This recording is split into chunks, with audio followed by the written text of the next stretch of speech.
আসসালামু আলাইকুম, সোহাগ ইলেকট্রনিক্স চ্যানেলে আপনাদের স্বাগতম। তো বন্ধুরা, আজ আমি আপনাদেরকে ডিশ অ্যাম্পলিফায়ারের যে ট্রান্সমিটার নষ্ট হয়, ট্রান্সমিটার আপনারা কিভাবে লাগাবেন তো সেটি আপনাদেরকে লাগিয়ে দেখাবো। তার আগে নতুন দর্শক যারা সবাই আমার চ্যানেলটি সাবস্ক্রাইব করে পাশে থাকা বেল আইকনটি অন করে রাখুন। তো বন্ধুরা, দেখতে পাচ্ছেন এটি ডিশ অ্যাম্পলিফায়ার বা ডিশের নোট। তো এটাতে যে ট্রান্সমিটারটি ছিল আগের, সেটি হচ্ছে 20 ভোল্ট। আপনারা স্ক্রিনে দেখতে পাচ্ছেন 20 ভোল্ট 2 অ্যাম্পিয়ারের ট্রান্সফরমার। এটি অরিজিনাল যে ট্রান্সফরমার থাকে সেই ট্রান্সফরমার। তো এটি নষ্ট হয়ে গেলে বা পুড়ে গেলে এবং ভোল্টেজ সাপ্লাই না হলে আপনারা কি করবেন? তো দেখুন, এটি আপনারা সেম বাজারে পেয়ে যাবেন। আর যদি না পান তাহলে আপনারা এর পরিবর্তে আপনারা যে ট্রান্সমিটারটি লাগাতে পারেন সেটি হচ্ছে আপনার 12 ভোল্ট 3 অ্যাম্পিয়ার বা 3000 মিলি অ্যাম্পিয়ারের ট্রান্সমিটার আপনারা লাগাতে পারেন। তো দেখতে পাচ্ছেন এখানে 12x2, তার মানে হচ্ছে এখানে যে হলুদ কেবলটি রয়েছে এটি হচ্ছে আপনার গ্রাউন্ডিং বা নিউট্রাল লাইন। আর এই যে দুটি লাইন দেখতে পাচ্ছেন, এটি 12 করে 24 আউটপুট সাপ্লাই হয় এই ট্রান্সমিটারটি দিয়ে। তো বন্ধুরা, এখন এটি কিভাবে লাগাবেন দেখুন। এখানে যে লাল দুটি তার, এটি হচ্ছে সরাসরি 220 ভোল্ট এসি লাইন। তো দেখুন আমি এটি লাগাচ্ছি, আপনারা ভিডিওটি শেষ পর্যন্ত দেখতে থাকুন। আর ভিডিওটি ভালো লাগলে অবশ্যই একটি লাইক দিবেন। তো দেখতে পাচ্ছেন এই যে গ্রাউন্ডিং কেবলটি আছে, এটি আমি এখানে কেটে ফেলে দিব, কারণ এটি এখানে আমার প্রয়োজন নেই। এটি আপনারা ব্যবহার না করলেও চলবে, আর এটি সাধারণত ব্যবহার না করাই ভালো। তো দেখতে পাচ্ছেন আমি এটি সেটিং করে নিচ্ছি ট্রান্সমিটারটি। আর এই ট্রান্সফরমারটি লাগানোর পর দুই সাইড দিয়ে আপনারা স্ক্রু দিয়ে ভালো করে লাগাবেন। স্ক্রুগুলো ভালো করে টাইট করে রাখবেন, কারণ ট্রান্সমিটারটি যখন হিট হয় তখন এই যে বডিটি রয়েছে এই বডিটি হিটসিন হিসেবে কাজ করে। ট্রান্সমিটারটি ঠান্ডা রাখার জন্য এই বডিটি হিটসিন হিসেবে এখানে কাজ করে, এই জন্য স্ক্রুগুলো খুব ভালো করে টাইট করে লাগাবেন। তো বন্ধুরা, দেখতে পাচ্ছেন আমি স্ক্রুগুলো লাগাচ্ছি।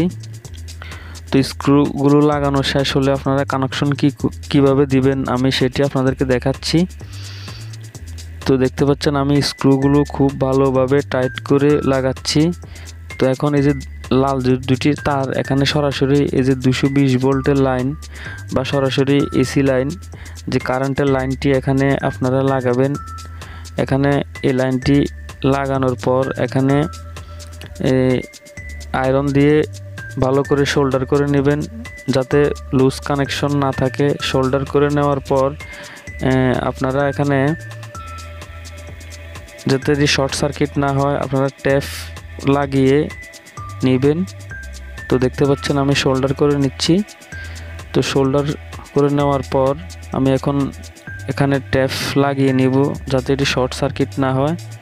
তো আপনারা ভালোভাবে এখানে ট্যাপ লাগিয়ে নেবেন। এটি হচ্ছে 220 ভোল্টের সরাসরি ট্রান্সফরমারের এসি সাপ্লাই। তো এটি লাগানো শেষ হলে এখন আউটপুটে যে দুটি লাইন দেখতে পাচ্ছেন আপনারা, এই যে